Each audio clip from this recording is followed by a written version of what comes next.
Hello guys and welcome back to CGI Behind the Curtains. Today we're going to be taking a look at Beetlejuice Beetlejuice, If, the Imaginary Friends movie, and the new Minecraft movie. So sit back, grab your popcorn, and let's dive in.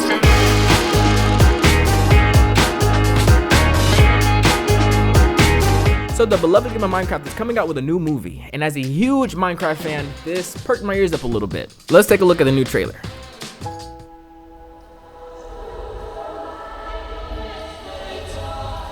I do like how we are entering the world like through the nether portal. That's really neat. Fun fact about myself, when I first started getting into CGI and getting my hands dirty in the blender, one of my first projects was actually creating a live action Minecraft movie.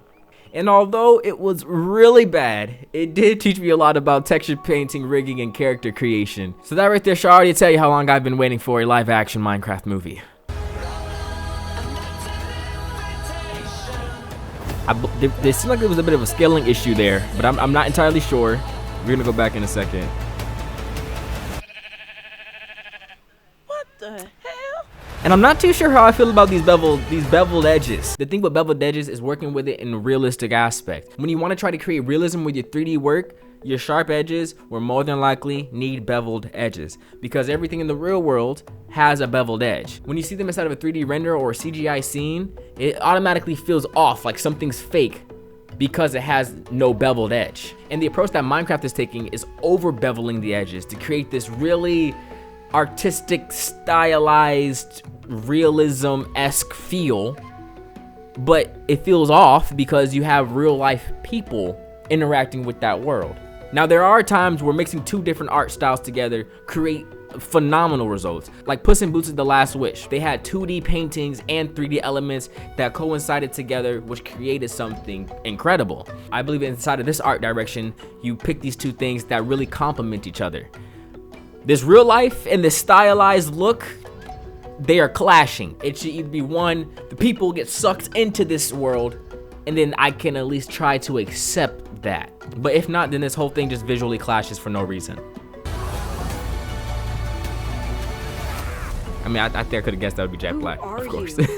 I am Steve. This animation, I did like this one. That was a really cool animation, man.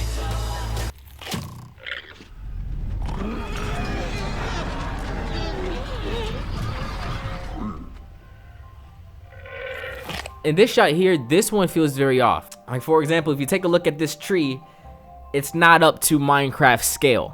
Now I have seen a corridor video when I believe Ren was explaining the Minecraft scale compared to the real world scale, and it was like a completely ginormous and completely bigger than what we ever thought. My thing is, when you're playing Minecraft, it feels like you're natural to these other objects. This one is breaking the Minecraft scale, the real life scale. Everybody is gigantic and it just feels so wrong, because you have this small tree for one and very, very tall grass on the other. It still seems like he could just plop up and sit on the tree leaves. That just breaks all of the Minecraft physics. But then again, I don't think this is for my demographic. So the next movie that we're gonna be taking a look at is Beetlejuice Beetlejuice. Before we get started, did you guys know from the last episode, 93.3% of you guys that watched the video were not subscribed to the channel? So do me a favor, hit the subscribe button, and let's carry on. There was a really cool CGI sequence in the movie, and I believe it was Dolores. She was like shifting herself back together, and I thought it was pretty nice to take a look at. Here's what we got. So off the bat, they have really good face tracking, good CG makeup. Okay, the hand could have been better. Yeah, with this shot, they did a really good job with the CG makeup, because when you want to do CG makeup, you need to have a really good track. And the reason why is because if there's any flickers or if there's any solve that moves around or glides or slides somewhere, you're immediately thrown off, and then your mind immediately says fake, which you don't want to take the audience away from the visual story. So how to accomplish that to get a better solve, you want to have face markers on your face so that you can solve it inside of the computer. You want to have a good solve in the automation process, because if you have to do it manually, you're more prone to have those glides and flickers and switches. And after you use the track markers to get a solution, you can then place your 3D object onto the face, and it'll track all the movements with the face. And then you can go back into the video editing software and then mask out the face track markers, place the 3D render on top of the face, and now it follows the face and it looks like CG makeup. This is a great example of when you have an automated solve and a manual solve, or lots of manual iterations, because those glitches and slides, you see it on the CG hand. That is a clear difference and a clear example of the automated track solve using the face track markers, and have to manually solve it by guessing the 3D space from the video. And now it's your turn to try and guess the CG shot. Write your answers down in the comment section. It's very quick, so be as detailed as you want. That shot right here. Let's take it frame by frame. Was she holding a CG leg? Or is this somebody's leg on set that she's yanking down? And if it is somebody's actual leg, how did they separate the leg in half? Let me know your answers down in the comment section. So the last movie that we're gonna be reacting to is If, The Imaginary Friends. There was a really cool musical number where the girl could finally use her imagination to control her reality. And there were a couple of really interesting CG shots that I wanted to go over with you guys in this episode. It's really cool how the tiles roll over. But here's the really interesting part. Like, it's going through him. It goes through him. Did you guys see that? I mean, you probably missed it. Let's take it back. Let's rewind it. You see how the animation goes underneath Ryan Reynolds.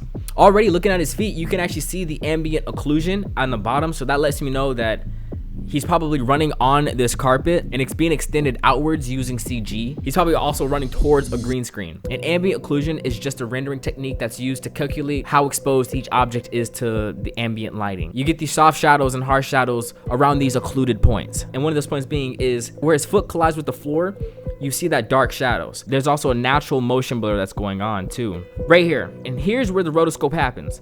You can see on his left foot, the motion blur disappeared. It is completely sharp and there's no motion blur. But you take a look at his right foot, now there's a ton of motion blur that is from the shot because it hasn't been rotoed yet.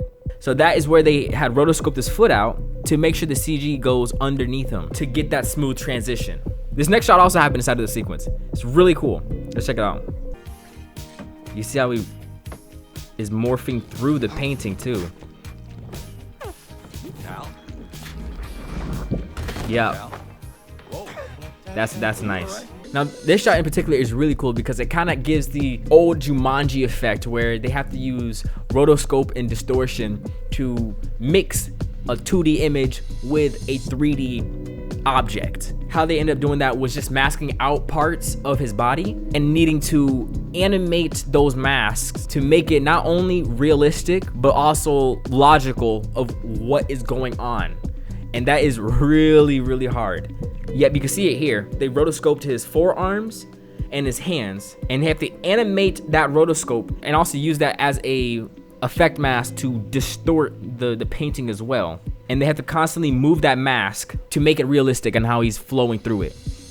Well, that's what we're gonna be ending this episode. If you liked it, please make sure you hit the like button and subscribe to the channel. If you want to support the channel even further, you can read the links in the description below.